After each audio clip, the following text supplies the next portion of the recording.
As more than just a mistake,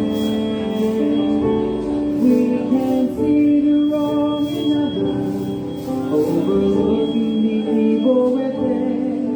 So Lord, help us to confront our hearts, to confess and forsake our sin. For the heart of the problem is the problem of the heart. Filled with pride, we try to hide every sinful part, but confession and repentance would be a healthy start to fix the heart of the problem of the heart.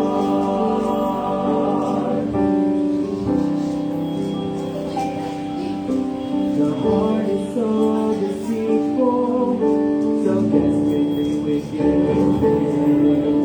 In just the time I think I'm fine, I deceive myself again.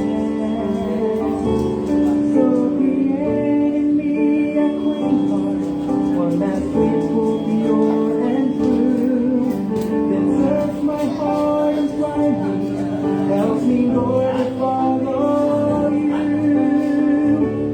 For the heart of the problem is the problem of the heart.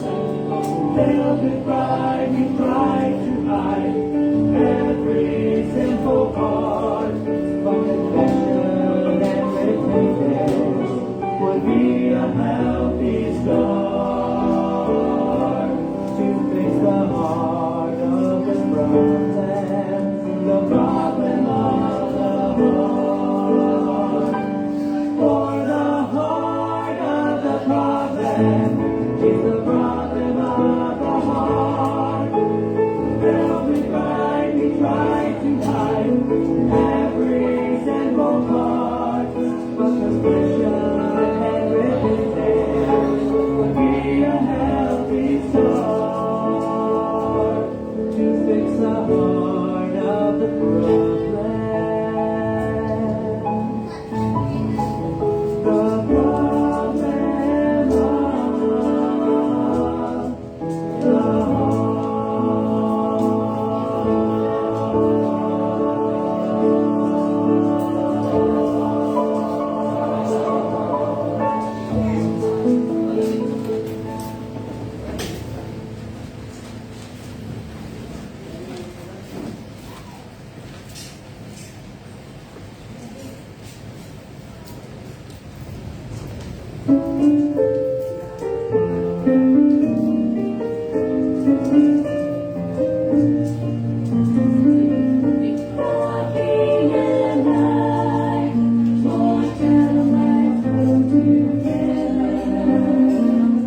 Through the storm, through the night, I'll be holding on. With His hand holding on, hope is never gone.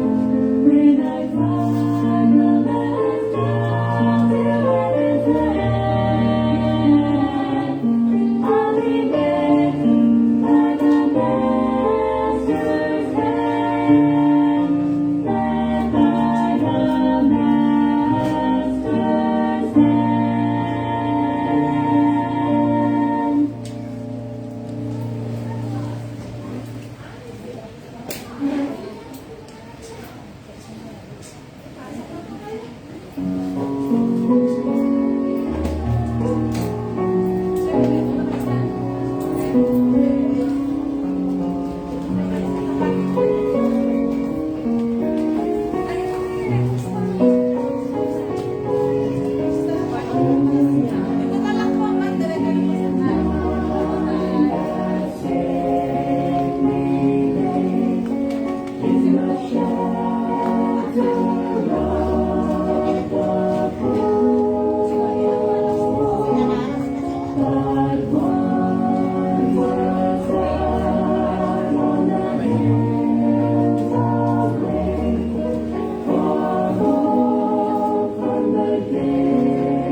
Sound check.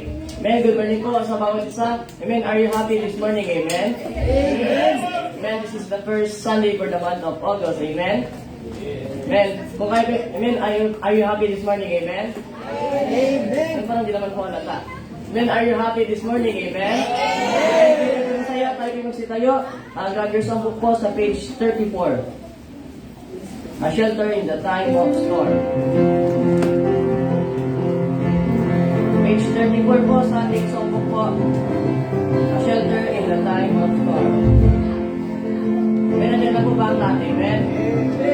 And first stanza. The Lord's our rock. Ready? Sing. The Lord's our rock. In Him we hide. A shelter in the time of storm. Secure whatever will betide. A shelter in the time of storm. First now. Oh, Jesus is the rock in a weary land, a weary land, a weary land. Oh, Jesus is the rock in a weary land, a shelter in the time of storm. Second verse now. A shade by day, defense by night, a shelter in the time of storm. No fears and dark, no foes of pride, a shelter in the time of storm. Oh, Jesus is a rock in a weary land, a weary land, a weary land. Oh, Jesus is a rock in a weary land, a shelter in the time of storm. Listen now. The raging storms they round us fear, a shelter in the time of storm. We'll never leave our safe retreat, a shelter in the time of storm. Oh, Jesus is a rock in a weary land, a weary land, a weary land. Oh, Jesus is a rock in a weary land, a shelter in the time of storm. Listen now. Oh, rock divine, oh, refuge dear, a shelter in the time of storm. Be thou our helper ever near, a shelter in the time of storm. Oh, Jesus is a rock in a weary land, a weary land, a weary land. Oh, Jesus is a rock in a weary land, a shelter in the time of storm. Amen. Let's open our Bible po sa Proverbs chapter 2. Proverbs chapter 2 po sa ating Bibles po.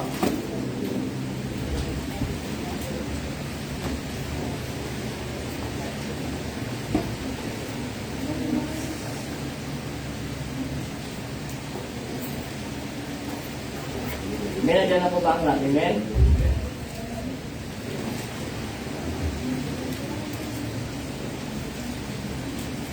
Amen. Proverbs chapter 2 po sa ating Bible po. Amen. Ako nandiyan na po, basahin ko po ang verse 1, tayo po sa verse 2, hanggang umabot po tayo sa verse 22 po. Amen. Verse 1, My son, if thou wilt receive my words and hide my commandments with thee. Verse 2, and hear wisdom and apply thine heart unto this.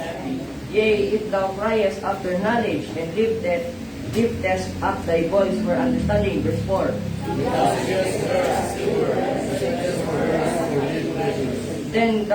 then shalt thou understand the fear of the Lord and find the knowledge of God.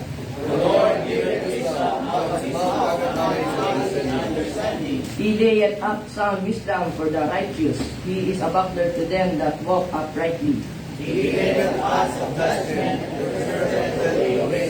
Then shalt thou understand righteousness and judgment and equity, yea, every good path.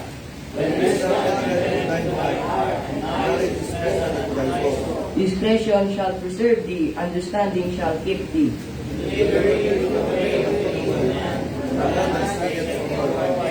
Who leave the paths of uprightness to walk in the ways of darkness.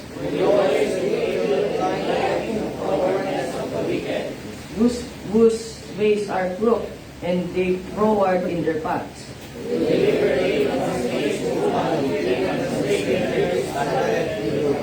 Which forsaketh the guide of her youth, and forgetteth the covenant of her God. And her paths unto the death. None that go unto her return again, neither take they hold of the paths of life.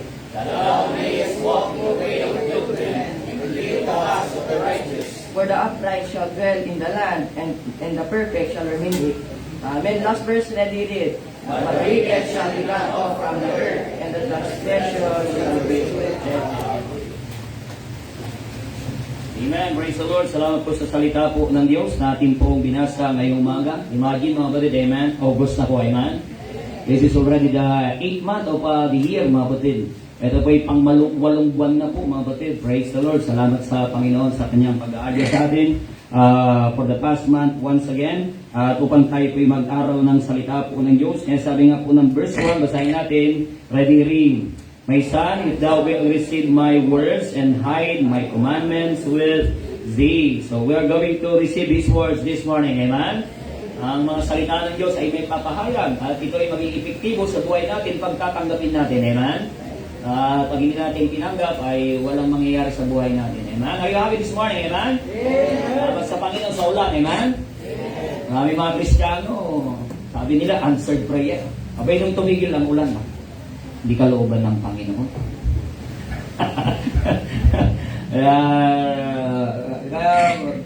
Yung mga maaga, at least hindi sila nabasa. Amen? Okay?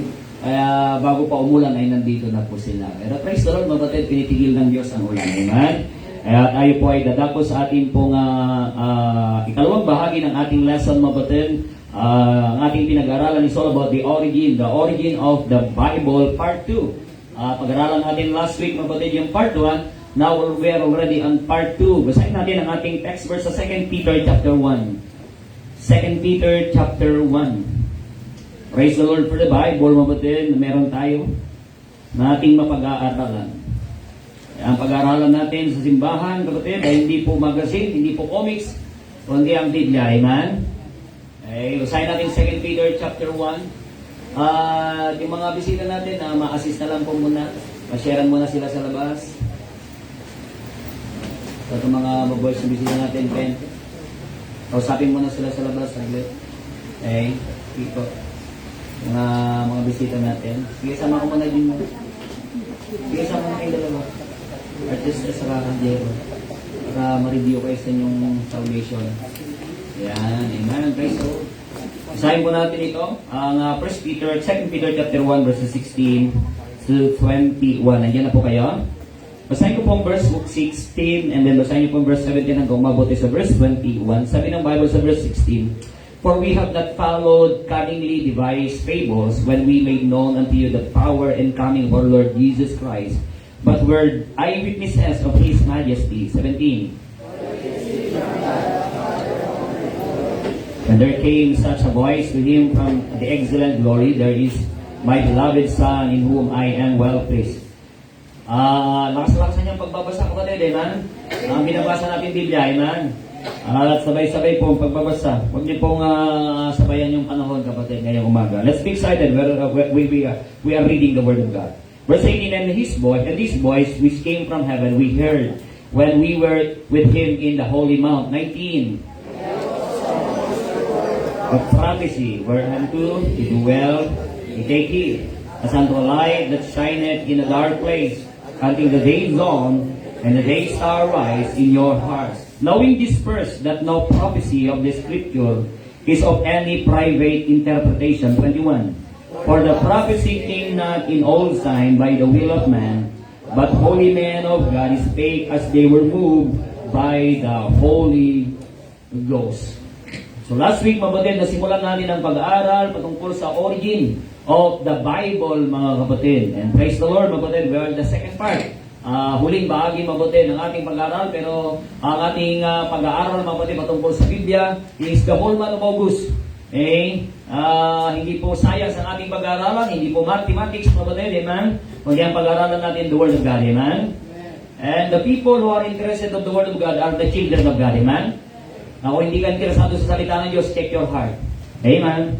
Check natin yung puso natin. Sabi ng Bible, "He that is of God, heareth God's word, and ye therefore hear him not." Sabi ng Bible, "Because ye are not of God."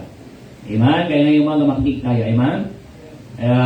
Salamat sa Panginoon sa kanyang salita. Tayo mo naman, manalangin namang Diyos namin na sa langit, Panginoon. Salamat po sa inyo pong pabor na pinagkalog sa amin ngayong araw na ito. Salamat po sa ulan na pinagkalog niyo po, Panginoon, kanina. Kailangan po, Panginoon, ng mga magsasaka. Kailangan po, Panginoon, sa mga pananim po, Panginoon Lord. Pero salamat din po, Panginoon, po pinakupa po, Panginoon, upang ang mga anak po ninyo ay maingatan at sila po ay may adya at makarating na matiwasay po, Panginoon, sa bahay-sambahan. Salamat po sa mga maaaga, sa mga before the time, sila po ay nandito na sa bahay-sambahan at makapaghanda para sa amin po Sunday School po, Panginoon. I-bless niyo po mga bisita po, Panginoon, na sisera ng inyo pong ebanghelyo at sila po, Panginoon Lord, bigyan niyo po ng bukas na puso ng pagtanggap po sa inyo bilang sariling tagapagligtas. Maunawaan po nila po ang simpleng panayos ng kaligtasan at sila po ay magdesisyon na susunod sa tubig bautismo. Bless niyo po. Ang ikalawang bahagi ng ayon pong lesson is all about the origin of the Bible. Ay po magpala sa anong mga anak ninyo, maaaring nasa daan pa patungo sa bahay-sambahan. Ingatan niyo po sila at pamunahan po, Panginoon. Salamat po sa biyaya, patawad po sa pagkulang pagkakasala. We love you, Lord. In all these things we pray in Jesus' name. Amen. And you may be seated. Maraming salamat po muli sa inyo po kayo. Amen. Are you ready for the lesson this morning? Amen. Meron na po kayong axe ngayong umaga. Meron na po kayong lahat ng axe. Ang mga wala pong axe, pakitaas po ang kamay po ninyo at bibigyan po kayo. Meron po kayong gabay ng ating lesson para mas madali po natin maunawaan ang ating lesson ngayong umaga, mga kapatid. Amen? Okay, so sige po, settle down na po kayo at bigyan nyo na po ang inyo pong attention, mga kapatid. Amen? So last week na pag-aralan natin the first part, okay, yung ating introduction, and then we have already learned, mga kapatid, yung first point natin, mga kapatid, the purity of the Bible was preserved in its inspiration. Ang kadalisayan ng salita ng Diyos ay na-preserve, mga kapatid, sa kanyang inspiration. What is inspiration again? Inspiration is? Ano po ang inspiration ulit? God's breath. Okay. God's breath, mga kapatid. Ulit-ulit tayo niya, mga kapatid. Hindi ba naaalala? God's breath. Yan po ang ibig sabihin ng inspiration, mga kapatid. Hininga ng Diyos. Kaya ang salita ng Diyos ay hininga ng Diyos. Kaya meron po tayong 5 kaparaanan ng pag-inspire ng Diyos sa kanyang salita. Pero hindi na natin babalikan kasi napag-aralan na natin yan last week. Ngayon kung uulitin ko ngayon, abay, may bayad na, amen? Kaya dadako na po tayo mabuti sa, kaya nga meron tayong live stream eh. Sabi ko sa inyo mga kapatiran, kung kayo talaga interesado matuto sa salita ng Diyos, halimbawa talagang hindi kayo nakasimba, kasi bakit? Naputol ang tulay sa bahay ninyo. Amen? O nayanig kapatid at nagiba mga kapatid yung inyong o kaya yung sa inyong pong dadaanan, yung highway ay naputol, kaya hindi kayo nakasimba. May cellphone naman po kayo. Amen? Pwede kayo manood sa ating pong live stream, amen? Para masubaybayan nyo yung lesson natin. Alam niyo po, yung responsable estudyante. Sino mga estudyante ka po yung nasa kamay? Lahat mga estudyante po yung nasa kamay. Yung mga kahit hindi nag-aaral, amen? Basta estudyante. Alam niyo po ang estudyante yung responsable? Kahit absent yan sa school, pagdating niya sa school, aalamin niya kung anong napag-aralan. Amen? Aalamin niya kung anong lesson kahapon. Aalamin niya, mapatid, para makahabol siya. Alam niyo po ang responsableng anak ng Diyos, ganoon din. Yung talagang hindi ka nagkaroon ng pagkakataon na makapagsimba, sabi ko nga po, naputol yung tulay, yung po yun, hindi ibig sabihin yung ikaw ay tinamad lang kumangon. Ay dapat alamin mo naman yung pangyayari sa church mo, mga kapatid, na nilagay ka ng Panginoon. Amen? Magbabrowse ka ng social media, hindi mo man lang mabrowse yung ating Facebook Live eh. Amen? Para mapag-aralan natin yung, matunghayan natin yung ating pinag-aralan. Especially, ang pinag-aralan natin is all about the Bible. If without the Bible, we are not here. Amen? Walang kwenta ang ating pagtitipon sa lugar na ito, kapatid, kung hindi rin naman dahilan sa salita ng Diyos. Amen? I praise the Lord that we have the Word of God and you have in your hand the Word of God this morning. Now, let's go to the second point of our lesson. Okay? The purity or the purity of the Bible was preserved in its canonization. Okay? Canonization.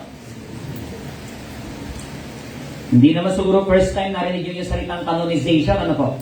Amen? Okay, canonization. Anong unang maisip nyo? Anong una pong yun, napapasok sa isipan nyo, marinig nyo po yung salitang canonization?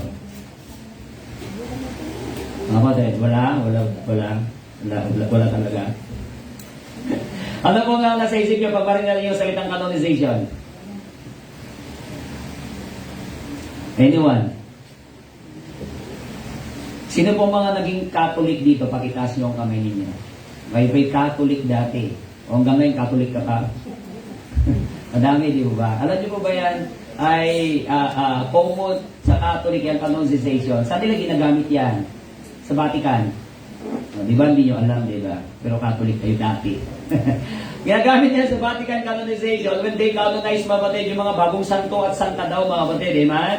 When they're going to declare, mga batid, ng Santo Papa, ika-canonize nila. Halimbawa, ikaw, namatay ka, tapos ikaw ay isang araw, gumagawa ka daw ng himala. Idadali na nila yun sa Vatican yun, kapatid, pag-aaralan nila, kapatid, at i-decide nila, gagawing santo. Ngayon, ika-canonize po yun. Ganun po, yung paraan, mga batid, amen? Sa Vatican po yun, okay? Pero dito, makita po natin, unang ginamit po actually yung canonization sa Biblia, sa salita po ng Diyos, mga kapatid. Okay? Canonization, verse 16, makita po natin, sabi ng verse 16 ng ating talata, chapter 1, verse 16, basahin natin. Muli yung verse 16, let me read, for we have not followed what? Cunningly devised fables. Hindi tayo sumusunod, mga kapatid, sa mga cunningly, ano po yung cunningly?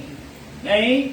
Yung mga expert, mga kapatid, na gumagawa ng mga panulat, ng mga pluma, mga pabula, sabi po ng Bible. Okay? When we have made known unto you the power and coming of our Lord Jesus Christ, but we were eyewitnesses of His majesty. You see? We were eyewitnesses of the majesty. Those people, God, used to write the Word of God, mga kapatid. They even witnessed what happened on that day. Amen? Nakita nila, mga kapatid. Amen? Okay? Pero dito makikita po natin, these fables are fictions. Ang mga fables, mga kapatid, fictions. Hindi totoo, mga kapatid. Ito po yung mga gawa lang ng imahinasyon ng tao. Invented by artful men. Rest at no solid foundation. Walang pundasyon. This verse is fully assured because of canonization. Yung nabasa natin, mga kapatid, ay assured because of canonization. Canon means a rule. Rule. Okay? Canon means a rule. Yung sumasabog naman, canyon yun. Amen? Baka yun ang iniisip nyo. Amen? Canyon naman. Canon is a rule. Ito po ay rule. Ano ay rule? R-U-L-E, mga kapatid. Canonization then is the process of determining the authority of writing. Yung otoridad ng pagkasulat, mga kapatid. If it measured up as real scripture. Kung yan ba talaga yung salita ng Diyos. It was done by the people of Israel in the Old Testament. Okay?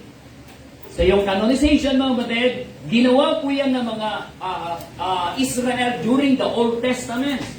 Kaya nandiyan po yung mga tinatawag na mga escriba. The scribe. And then, on the New Testament naman po, yung mga Christians, churches and councils in the New Testament. MT, OT lang po. Hindi na pangababaan. OT, Old Testament. MT naman po ay New Testament. Yung po yung nawawala. Tama? Nakuha niyo po? Okay, ay, meron naman pala. May sagot na po pala. Okay? May sagot na po pala, mga kapatid. So, dito makikita po natin, mga kapatid, ang pag-verifika. Okay? Pag-verifika, mga kapatid, ng mga scriptures. Yung mga manuscript, mga kapatid, yung nag-canonize sa Old Testament yung mga Israelites. Because you know what? Okay? Ang oracles, mga kapatid, ay ibinigay yung authority sa mga Israelita. Nung wala pang church. Okay? Nung wala pang church.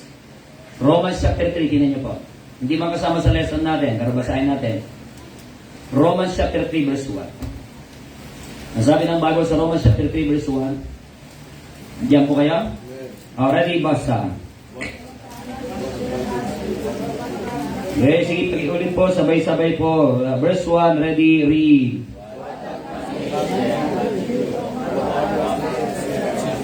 Verse 2. Because that unto them were committed what? The oracles of God. You say? Sa mga Hudyo, mga kapatid, it was committed unto them the oracles of God. The oracles of God, the scriptures, the word of God. Sa kanila po pinagkatiwala ang salita Diyos. Ngunit, dahil nga po, kapatid, nung pagdating ng Panginoong Heso Kristo, John 1:11, sabi ng Bible, He came to His own, but His own received Him not. Sabi ng Bible, si Kristo'y naparito sa kanyang sariling kanya sa Israelita. Ngunit siya hindi tinanggap. Kaya nga, inilipat, mga kapatid, yung authority sa church naman po. Sa natin makikita yan, kapatid, 1 Timothy chapter 3. Yung authority ng salita po na Diyos, inilipat sa church. 1 Timothy chapter 3. Verse 15. Ready, basa. But if I tarry long that thou mayest know how thou oughtest to behave thyself well in the house of God. What is that? Which is the church of the living God. The pillar and ground of the, you see, ang simbahan, kapatid, ay haligi at suway ng katotohanan.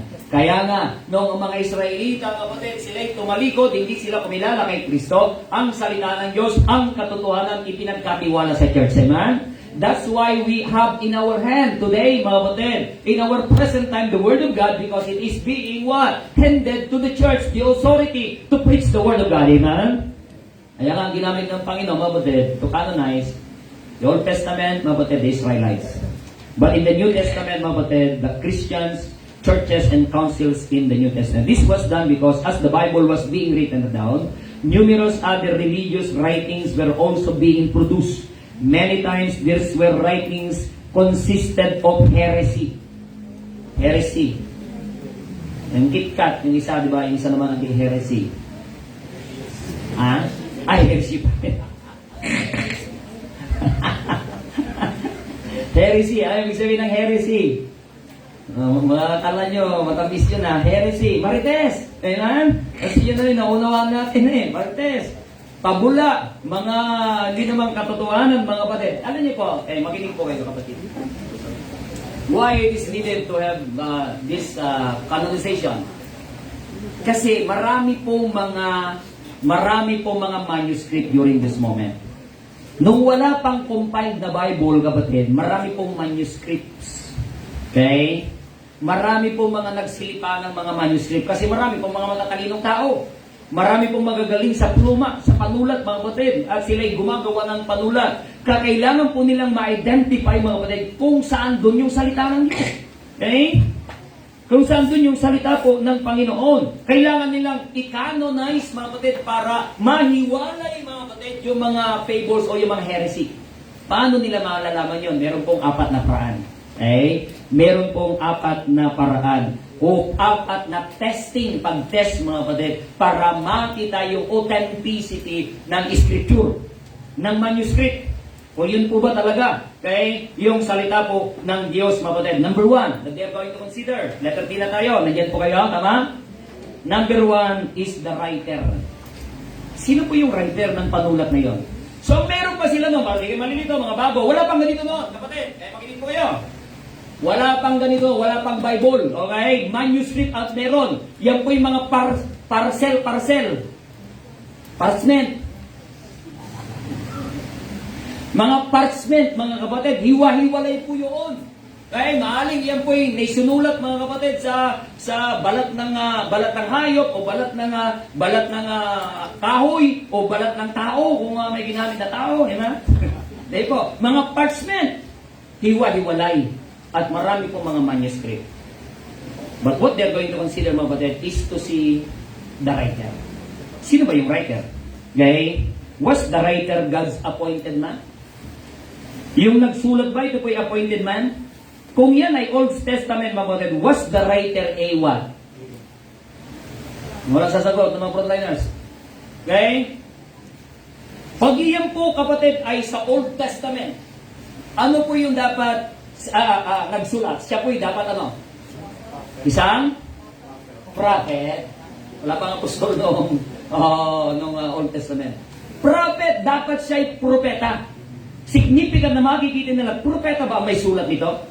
Eh, kung si Kibuloy lang ang nagsulat niyan, kapatid, abay, basura na yan, amen?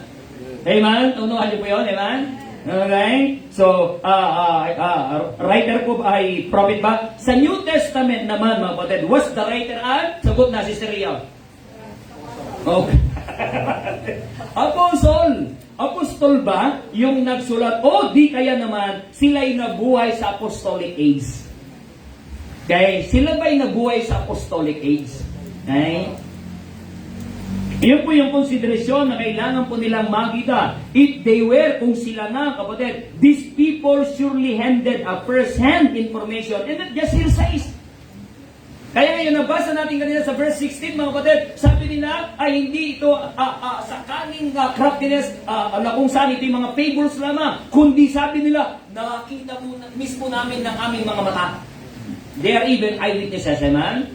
Right? Kaya nakita nila. Kaya dito, mga kapatid, kung sila ay apostles, o during the time ng apostolic age, nabuhay po sila, mga kapatid, at sa Old Testament, sila po yung mga propeta, then surely, amen, it is being handed right, mga kapatid, yung salita ng Diyos, amen? Okay, number 2, not only the writer, naunawa niyo pa, ang pinag-aaralan natin? Okay, para nalaman natin kung paano nakarating sa ating kamay, kapatid. Para pahalagan mo yung tangan-tangan mo ngayong umaga, kapatid, na Biblia. Huwag mo lang yan iniiwanan, amen? Babalikan na lang next week. Number 2, the contents. The contents. Ano ibig sabihin ng contents? Yung kanyang nilalaman. Do the contents have life? May buhay ba? Okay? Do the contents of life, are they life-giving? Nagbibigay ba yan ng buhay? Okay? Do they stand apart in their spiritual character? Do they stand apart in their spiritual character? These questions are necessary because the Bible should make an impact. Okay, ay dapat merong impact in the life of every individual who comes to read it. Dapat meron ko impact, mga kapatid, sa buhay ng mga individual na babasa po nito ang salita po ng Diyos, mga kapatid. Amen? Kaya yung nilalaman po ba niya, mga kapatid, ay hindi ba ito kwentong barbero lang? Doon ba may buhay? Okay, praise the Lord, mga kapatid, ang salita ng Diyos tunay nga buhay. Amen? Sa pagbabago ng buhay ng tao. Amen? Okay? So not only the writer, not only the contents, mga kapatid, but number 3, it's acceptance. Acceptance, yung pagtanggap. Is there a universal acceptance of the book by God's whom? God's? Who must accept, mga kapatid? By God's people. Okay? Meron bang universal na pagtanggap, mga kapatid, ng mga tao ng Diyos doon sa mga manuscript na yun? Okay? Sila ba, mga kapatid, ay tunay, mga kapatid, na nagsasabi, yes, that is the scripture. Who are the God's people? Who are the God's people? Saved, mga anak ng Diyos, amen? Kaya mga tao ng Diyos, mga saved, mga kapatid, tandaan po natin yan, mga anak po ng Diyos. Siyempre, sila yung tatanggap yan, anak sila ng Diyos Tama po, amen? Okay? Hindi po mga scholar, mga kapatid. Ito, magdami na mga kapatid, mga Bible scholar sa ating panahon, mga kapatid, pero actually, unsaved naman po sila. This is important because God's people are the ones who will take the Bible as the guidelines for their attitude and behavior. Ito po yung giya natin. Ito po yung gabay natin bilang mga anak ng Diyos, mapatid, patungkol sa ating istandardiya, patungkol sa tamang pamumuhay na meron tayo bilang Kristyano. Amen? Tayo po kasi ang gagamit, kapatid. Amen? Okay? Dali, sabi ko nga po, marami pong manuscript. Marami pong manuscript na meron po sila, 3 bagay. Na kung saan na kanilang ikukonsidera pa, mga kapatid. Maraming manuscript. Una, kapatid, accepted by none, rejected by all. Okay? Accepted by none, rejected by all. Ano ibig sabihin yan pag gano'n? Is it a negative or positive? Negative. Accepted by none. Ibig sabihin, mga madre lang ang tumatanggap. Amen? None. Okay? Accepted by none. Kung ito ay tinatanggap ng wala at rejected by all, sigurado yung basura. Okay? It will go to the trash can. It will be crushed, mga kapatid. Sabagat yan hindi yun yung scripture. Yung pangalawa naman, accepted by some and rejected by some. Is that negative or positive? Is that negative or positive? It's still negative. Kasi iilan lang ang tumatanggap. Pero yung ilan naman ay nagre-reject, mga kapatid. Amen? But yung panghuli, kapatid, natinig na it must be accepted by all and rejected by none. Amen? Amen? Kaya po, mga kapatid, ang kanilang consideration is not a majority vote. Amen? Amen? It's not a majority vote. It must be 100% na tinatanggap talaga. Yun po yung salita ng Diyos. Amen? Sa batas ng tao, kapatid, tandaan po natin, majority, mga kapatid, tama po, amen? Okay? Para tanggapin na tama, majority. At ang batas natin, kapatid, ay ang ginagamit po nila dyan ay private interpretation sa iba't ibang mga lawyer, kapatid. Iba't iba yung explanation nila sa salita ng batas. Pero sa salita ng Diyos, mga kapatid, tandaan po natin, sabi ng Biblia, binasa natin kanina, there is no private interpretation. Wala tayong karapatang interpret ang Bible. There's only one interpretation of the Bible. What is the interpretation of the Bible? It is? There's only one interpretation of the Bible. Starts with letter L. Alam niyo po, dapat yan ba yung malaman natin kapatid? It is literal interpretation. Ang Biblia, kapatid, literal. Ibig sabihin, pag sinabi ng Bible fire, ibig sabihin mainit. Amen? Amen? Wala na pong ibang isipin. Pag sinabi ng Bible fire, ibig sabihin mainit yun, kapatid. Amen? Kapag sinabi ng Bible, mga kapatid, ang impyerno, there is fire that never quench. It means to say, mga kapatid, mainit na mainit. Amen? That's what it means, literal. Unless, okay? Unless it is explicitly stated, mga kapatid, na yan po'y symbolical. But general rule, mga kapatid, ang Biblia literal. Amen? Nasabi nila, napaka-literal yun na tama po, kasi literal po talaga ang Biblia. Okay? Tandaan niyo po yan, amen? Kasi ang Diyos, mga kapatid, is straight to the point nung siya'y nagsalita para maunawaan natin straight to the point. Amen? Makita natin maging revelations, kapatid, na mababasa sa Revelation, hindi mo na unawaan. Actually, lahat yung literal. Yung mga pangyayari doon, mga kapatid. Everything na makita natin yun sa Revelation, mga kapatid. Literal lahat yun, mga kapatid. Unless, inulit ko po, it is being explicitly stated symbolical. Amen? But, literal in interpretation, but many applications. Ano niyo pa? marami pong aplikasyon. Kaya kapag makinig kayo ng preaching, minsan iisa lang yung verse, ngayon, next Sunday, yun din yung verse na ginamit, pero iba na naman mga kapatid yung mensahe, amen? Bakit? Marami kasing aplikasyon, amen? Amen? Sunod po kayo mga kapatid, amen? Parang nakakunod mga noon niyo, parang hindi ko alam kung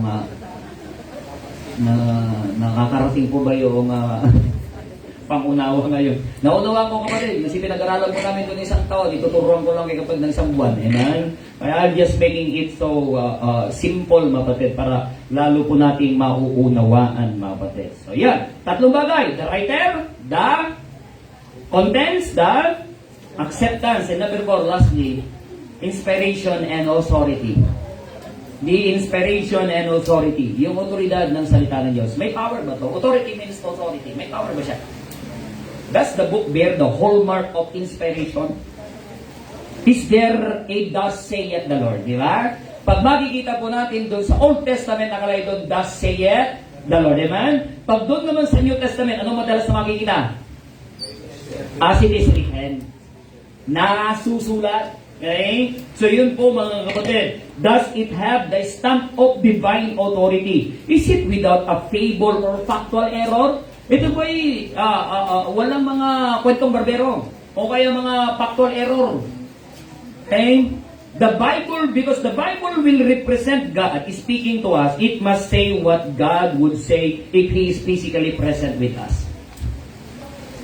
Ay mga nauli po, lahat po ba kayo? Meron pa ba tayong acts? Nakapagbigay kayo sa mga nauli para meron kayo masusunod? May acts po kaya? Meron po? Sagot po kayo, amen? May kausap po ba ako, amen? Parang isa akong nagsasalita dito. Ano ba? Sige, settle down ba? Para maunawa natin ang pinag-aaralan po natin. Ito po mga kapatid. Pag ang Diyos personally nandyan, kausap natin kapatid, yun ba talaga yung sasabihin niya sa atin? Yun ba sabihin niya sa atin mga kapatid? Okay? Yun po yung kanilang sinalang-alang, yung authority. Kapag sinabi ng Bible mga kapatid, all liars nga, amen? Pag sinabi ng Bible, all are sinners, and then all are sinners, amen? Not few, not many, but all, amen? That's power. That's authority mga kapatid. Yan po yung ating tangan-tangan. Kaya nga kapatid, if God has very carefully given the guidelines for the canonization of the Bible, that every book has to be scrutinized diligently with these rules, we must also be careful for the influence we are taking into our lives. Kaya dapat tayo po mag-ingat kung anong influensya ang tinatanggap natin sa ating buhay mga kapatid. Kung ganon kapitikuloso, kung ganon kadetalyado kapatid, kung paano nakarating sa atin ang Biblia, ingat tayo, hindi kung ano-anong libro ang ating pinagbabasa, amen? Consider the writer of the book. Ay, ang ganda ng aklat na ito. Eh tapos yung writer para, itiis. Ano niyo po kapatid? Mag-ingat po tayo.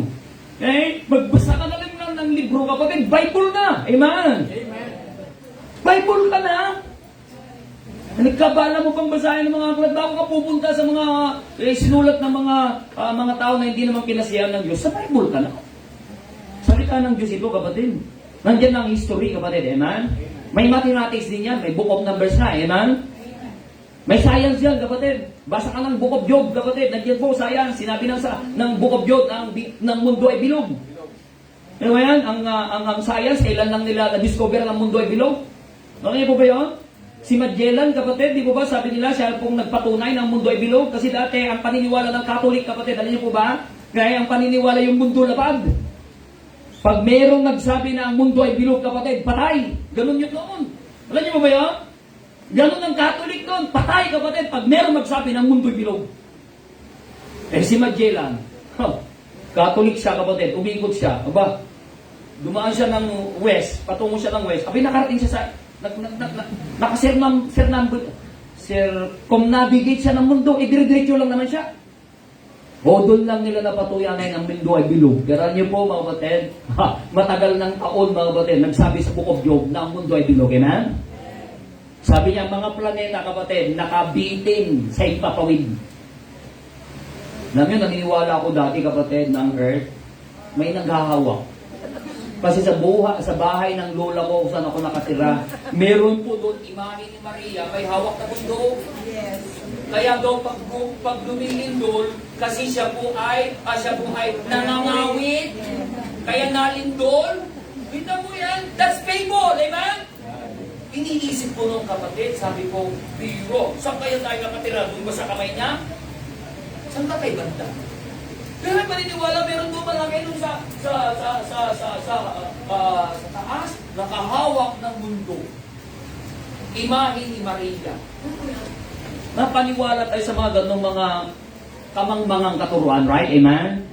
Pero sabi ng Bible, kapatid, ang mga planeta ay nakabiting sa ipapawid. Amen? Maging din yung planeta kung saan tayo nakatira. Ay merong Diyos na nagkokontrol. Amen?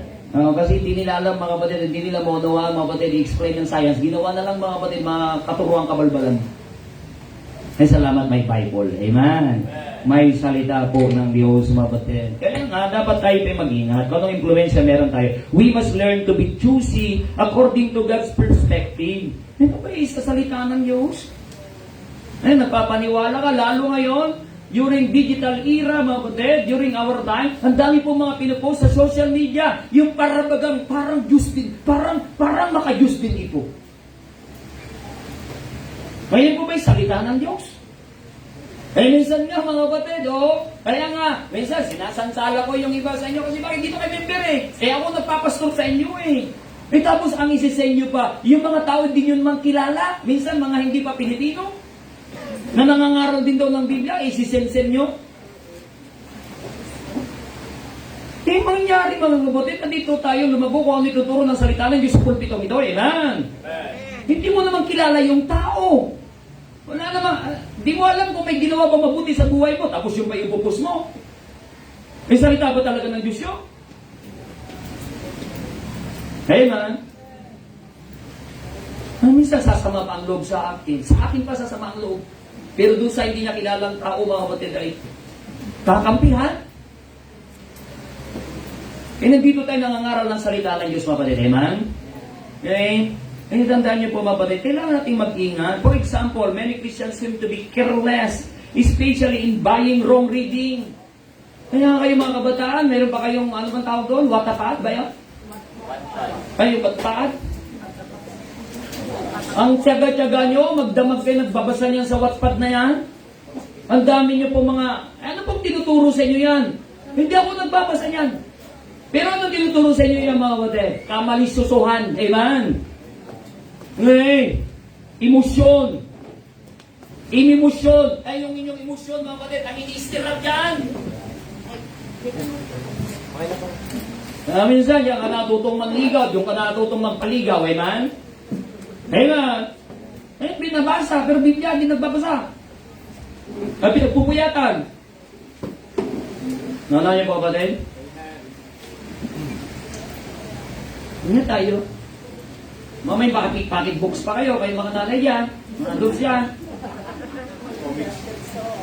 Yung mga tatay naman, mga comics pa yan, Silangan, okay, Banawag, sa may Ilocano. Liwayway. Grabe na. Yung mga magasin pa. Dalawa pang magasin, men's magasin pa. Kapatid, we already have the Bible, amen? Let's take the Bible. Kaya nga, maging sa ating pong mga, even in our music, anong klaseng music pinapakinggan natin?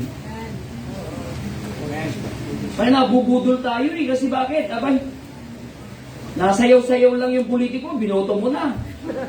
Nakisayaw-sayaw ka na rin, nakikibudos-budos na. Di ba? Okay, laya ulit, man? Ibuboto nyo na naman yan. Tapos magre-reklamo. Ano nyo yan? Punta tayo sa Bible, kapatid. Kristyano ka, baptist pa, nakikihawak mo ang beat ka pa.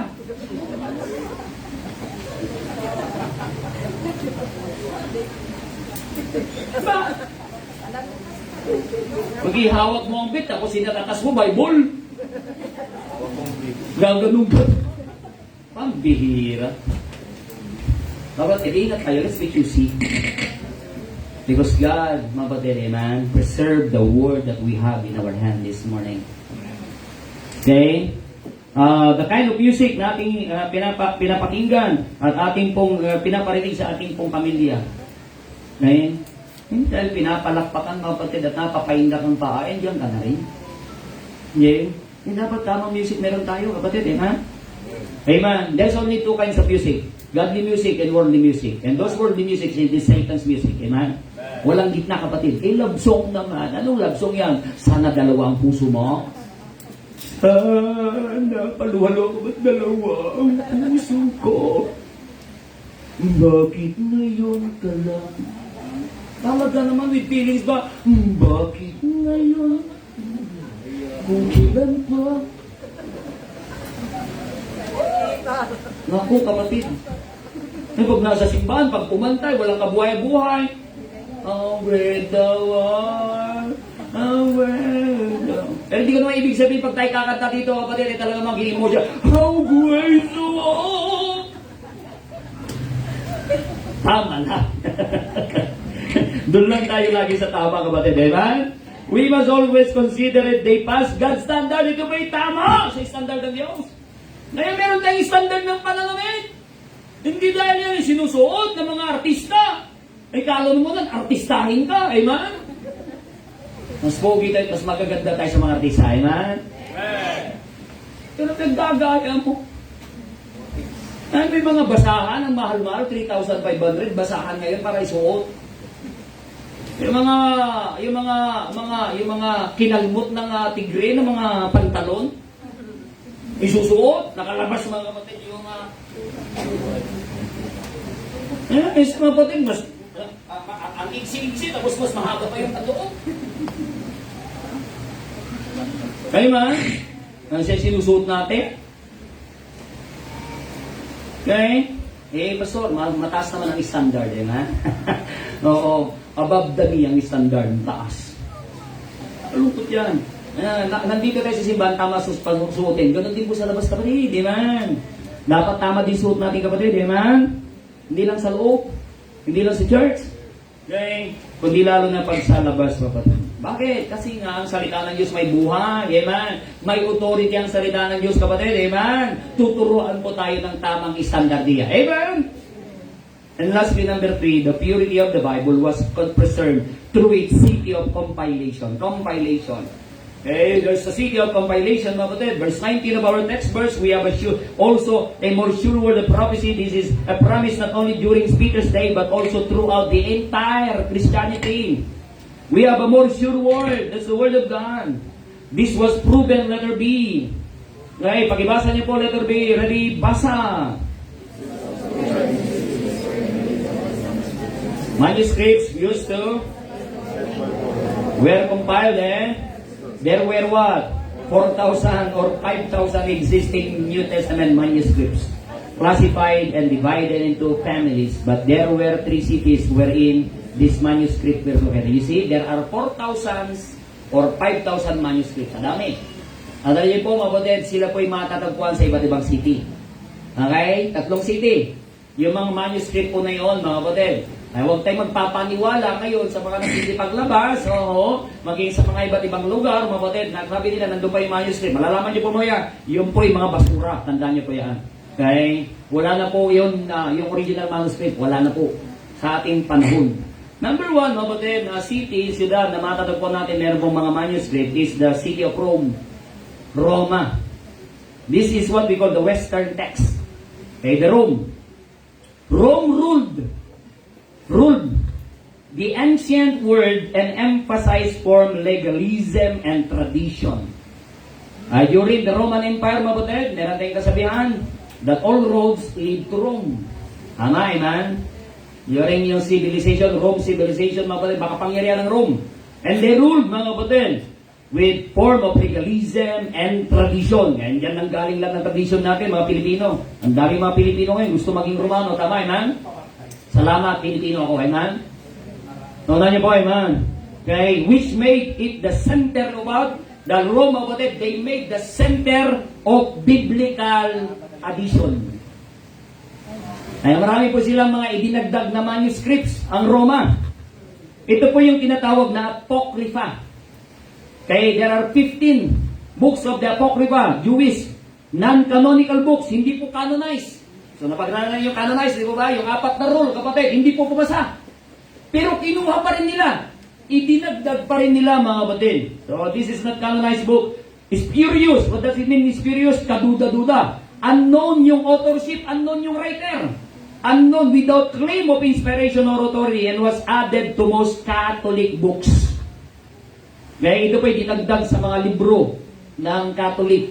Kaya nga po yung aklat o yung maging yung Bible na ginagamit po ng pari, kapatid, hindi lang po Old and New Testament, may dagdag. Nasa gitna yung tinatawag na Apocrypha. Meron pong 12 books of Apocrypha ni dinagdag nila. Nandiyan po yung Book of Maccabees, nandiyan po yung 12 books, Dragon of, diba? Nandyan po, mga kapatid, sa Book of Maccabees, Book of Apocrypha, yung pagdasal sa mga patay. Kaya pinagdadasal nila yung kanilang patay kasi Book of Maccabees. Pero hindi yan tinuturo, mga kapatid, ng salita ng Diyos na ipagdasal ang mga patay. Amen? Amen? Wala na magagawa sa patay. Ang kailangan ipagdasal yung buhay. Amen? Okay? Rome was commonly mentioned in the Bible for Christian persecution. You know what? During the time of Roman Empire, mabuti, they persecute the early Christians. 1 Timothy chapter 1. Isipin na natin si Apostol Pablo na nangaral po sa Roma. Ito pong Romans, Book of Romans, isinulat po ito ni Pablo sa Baptist Church sa Roma. Dahil hindi po ito Roman Catholic kasi wala pang Catholic that time, mabutin. Kaya isinulat po ito sa Baptist Church of Roma. At nagbigay ng babala, mabatid, si Apostol Pablo sa kanila. Nasabi niya dito sa nasabi ko? 1 Timothy, I should say pala, ba't nando ako sa Roma? 1 Timothy chapter 1, verses 15 to 17. Are you there? Verse 15, read. This is faithful saying and worthy of all acceptation that Christ Jesus came into the world to save sinners, of whom I am chief. How will be it? For this cause, I obtained mercy that in me first Jesus Christ might show forth the long suffering for a pattern to them which should hereafter believe on him to life everlasting. 17.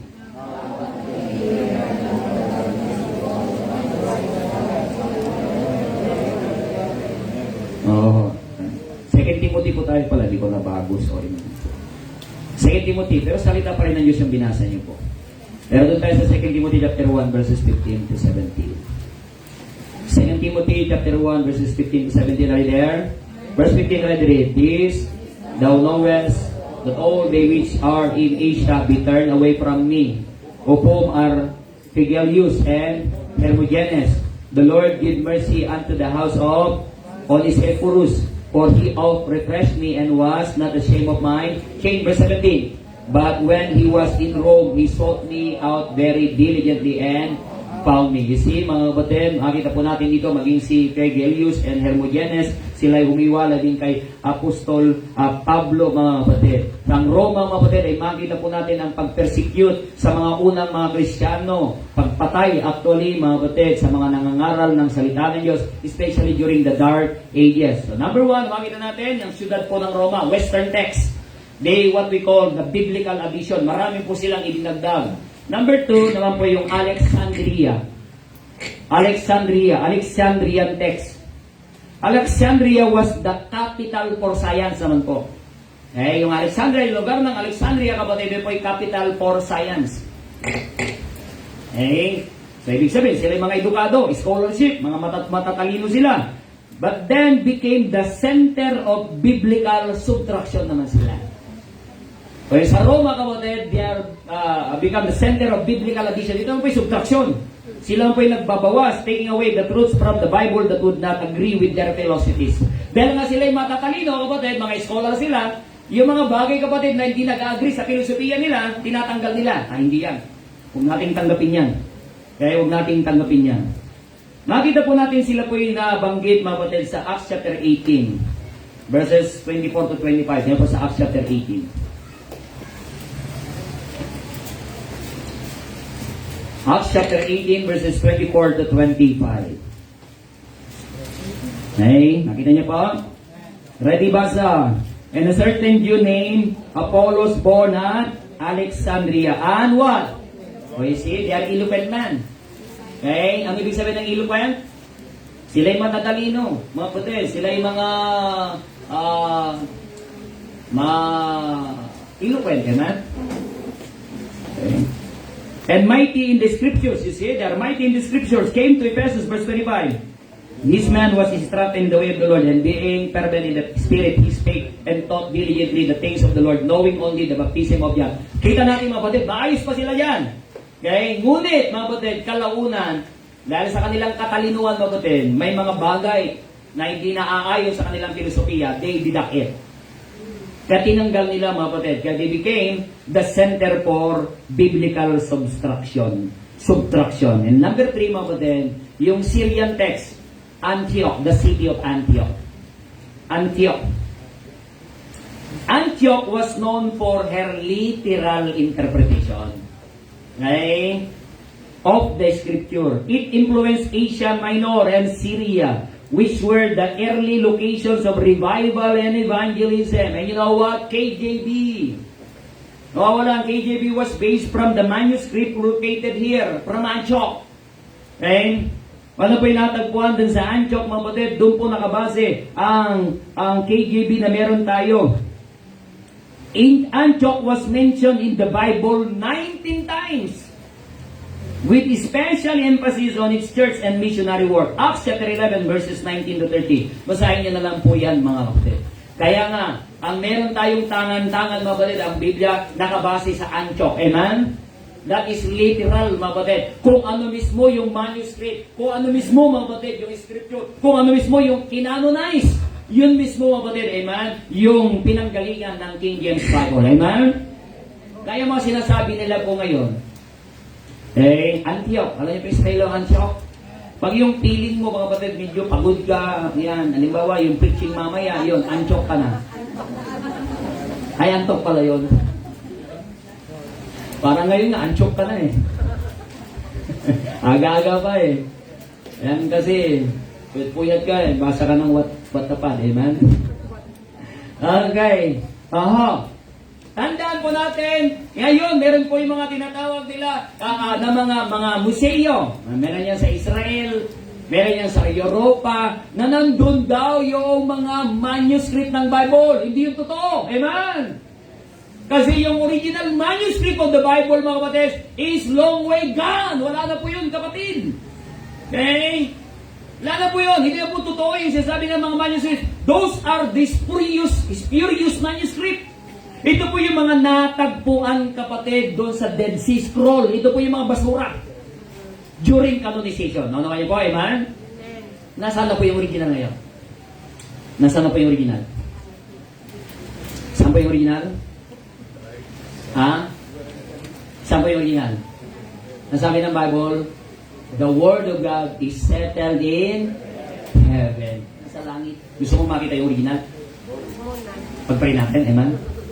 Wala sa Israel, wala sa Europa, kapatid. Sabi ng Bible, nasa langit, amen? Kasi nung araw, kapatid, sabi ko nga po sa inyo, nung isinusulat nila, wala pang printing press noon, mga kapatid, na meron tayo sa kanon natin. So, ang ginagamit po nila na pinagsusulatan, mga kapatid, ay yung mga balat ng kahoy, balat ng mga hayop, mga kapatid.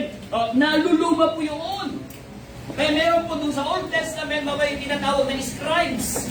Mga iskriba. Anong ginagawa ng mga iskriba? Bago po yun mag-fade, mga kapatid, ililipat po nila, mga kapatid, sa ibang parchment ulit.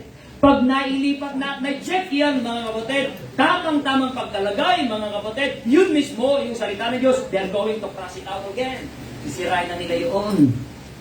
Okay? Kaya nga during the Bible times, mga kapatid, tandaan niyo po, wala po silang ganito na gaya na meron tayo. Hiwa-hiwalay po ang Biblia.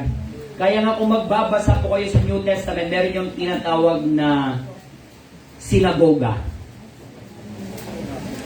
Amen? Synagogue. Ano po yung synagogue? Yung synagogue, mga kapatid, doon po nakalagay yung mga parchment ng salita ng Diyos. Especially the Old Testament scriptures. Hiwa-hiwalay po, kaya marami po mga synagogue. Kaya kung hanapin po nila yung book of Isaiah, punta ka doon sa sinagog, sa Sulana, pupunta sila doon ngayon. Ay hinahanap po yung book of Jeremiah, nandun sa sinagog ng Peña Blanca, pupunta sila doon ngayon. Ganon po kahirap, pero interesado sila hanapin ang salita ng Diyos. Amen? Kapatid, sa atin nandito na. Amen. Tangan-tangan na natin ang lahat ng salita ng Diyos. Tamad pa tayo. Amen? Tinatamad pang buksan. You see, mga kapatid, kung gaano kahirap sa kanila during their time. Kaya nga si Kristo, pupunta sa sinagoga, hinahanap niya, mga kapatid. O, narapin niyo yung book of Isaiah. And he's going to preach it. The word of God. But now, mga kapatid, we have in our hand the very word of God. Amen? Yung eksaktong salita ng Diyos na sa ating kapatid. Yung eksaktong sinilita ng Diyos at isinulat ng mga propeta at kanyang mga apostol, mga kapatid, nasa atin. Tangan-tangan natin, kapatid. Tangan-tangan natin. How precious it is. Amen? Kaya kompleto na. Hindi kailangan ng compliment. Kaya mga version ngayon, kapatid, yung mga per version of the Bible, okay? Yan po, mga kapatid. Dari mo yung pandyan. Sir. Para, yan, yung eto na lang, dari po. Okay? Marami po mga versions ngayon ng Bible. But actually, it's not versions. There are per versions. Mga per version. Kasi ang diablo, kapatid, gusto niyang sirain ang salita ng Diyos. Para hindi umabot sa atin yung tunay na pananampalataya. Para hindi umabot sa tao yung ebanghelyo. Pero hindi niya kayang sirain. Amen? Sabi ng Bible, heaven and earth shall pass away, but thy word shall not. Hindi lilipas ang salita ng Diyos. Dahil hindi niya kayang sirain, kapatid, ginagaya na lang po niya. Ginagaya na lang po niya. Kaya meron po mga perversion. Kaya meron pong NIV, merong RSV, meron pong SIV, meron pong NKJV. Parang KJV lang pero hindi. New King James Bible. Okay? Tinanggal yung thus said the Lord. Tinanggal yung thou. Tinanggal yung thee. Kasi hindi daw nauunawaan. Okay? At meron din pong HIV. Amen? But you know what? There is only one Bible. Amen. In our time. That's the King James Bible. Amen? Ito po, yung ating tangan-tangan po ngayon, kapatid. Kaya dapat i-check mo yung Bible mo, King James ba yan? Amen? Kung hindi yan King James, kapatid, tapon mo na sa basura.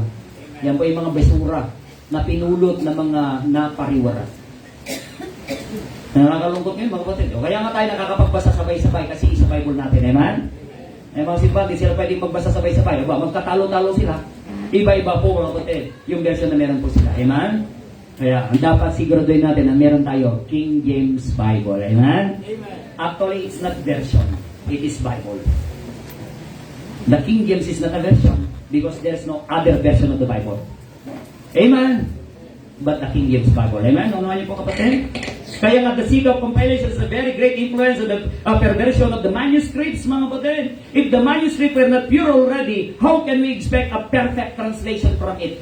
Kaya kung hindi na puro, kapatid, paano tayo magkakaroon ng siguradong perfectong translasyon ng Biblia? Salamat, ito po ay perfect, mga kapatid. Amen? If God is always a way to preserve the purity of His Word from its origin down to eternity, you know what? Satan also makes a way to destroy it with corruption through its communication. Nais ni Satanas, kapatid, na sirahin ito sa pamamagitan sa pagdala ng komunikasyon. Kaya makikita po natin na babago pag dinadala ang komunikasyon, kapatid, pag walang tamang batayan. Amen? Even from the beginning of humanity.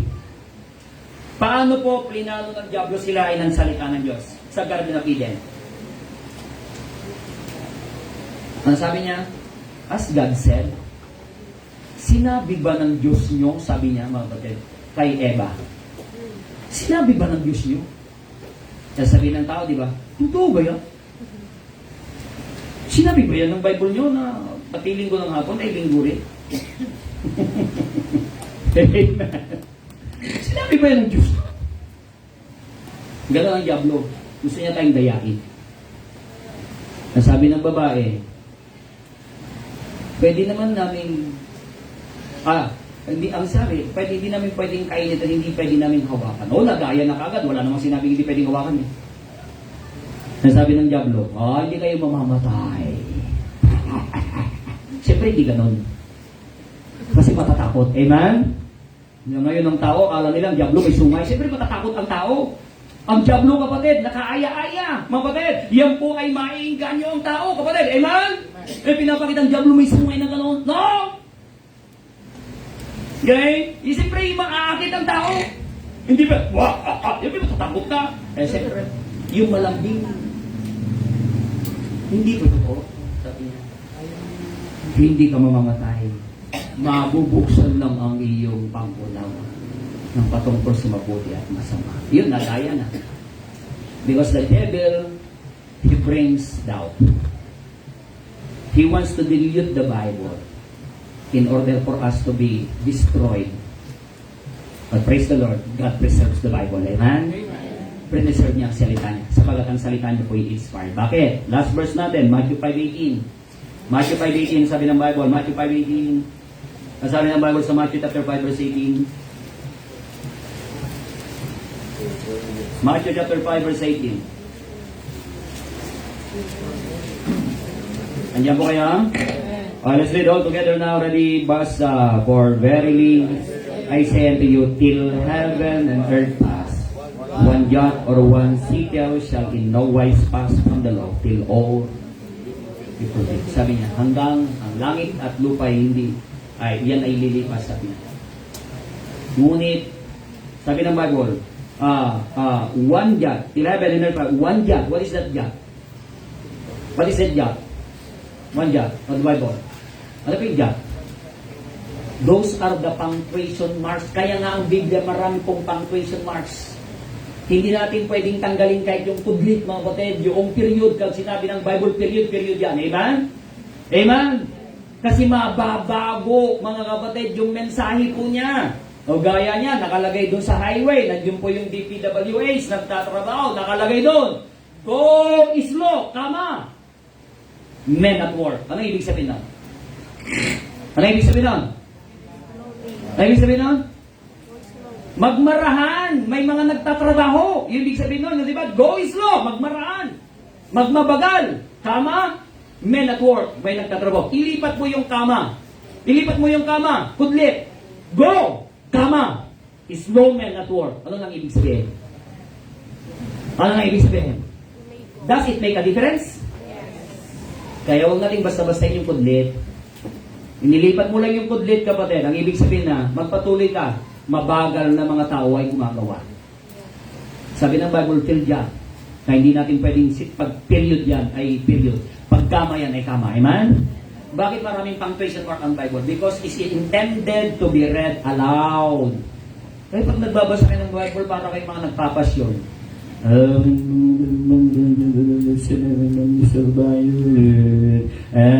Yung walang notes, yung tinatawag na monotone, yung may mga Buddhism, yung po yung mga nagtatawag ng espiritu, kaya ganun po yung passion monotone.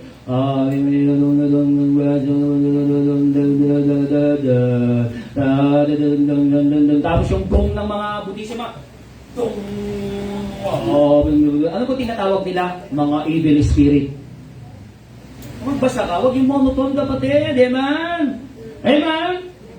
Ay, magbasa ka. Kung yan po exclamation point, isigaw mo. Amen? Huwag mo nang sigawan yung kapatid mo. Amen? Nasasabi mo sa kapatid, and all liars shall have their part. The life is burned with fire and smoke.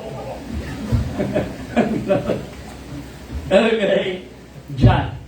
Ni period, ni kama, hindi natin pwedeng tanggalin. Lalo pa pag word ng tinanggal, sabi namin, title. Ano yung title? Till one jot and title. Ano ba yung title?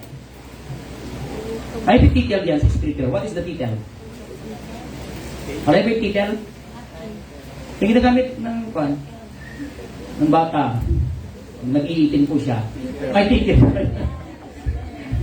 Title, ano yung title, kapatid? Yung bahagi ng letra. Yung letter T, kapatid, bago maging letter T yan, lagyan mo ng cross naman, amen? Tanggalin mo yan, kapatid, hindi na siya letter T. Yun po yung title. Amen. Kaya maging yung bahagi ng letra, kapatid, salita yun ng Diyos ay hindi pwedeng bawasan. Amen? Okay? Yung letter F, mga kapatid, dalawa lang po yung title na. Right? Amen?